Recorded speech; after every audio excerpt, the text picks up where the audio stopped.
This is a simple mosaic overlay crochet chart, and this is how it looks like in reality.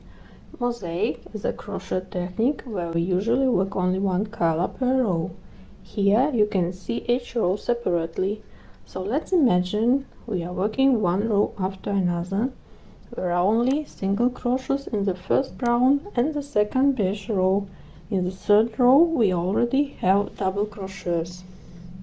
That means when they join these double crochets to the front loop of the single crochets in the first row, they cover beige single crochets and these cells turn brown.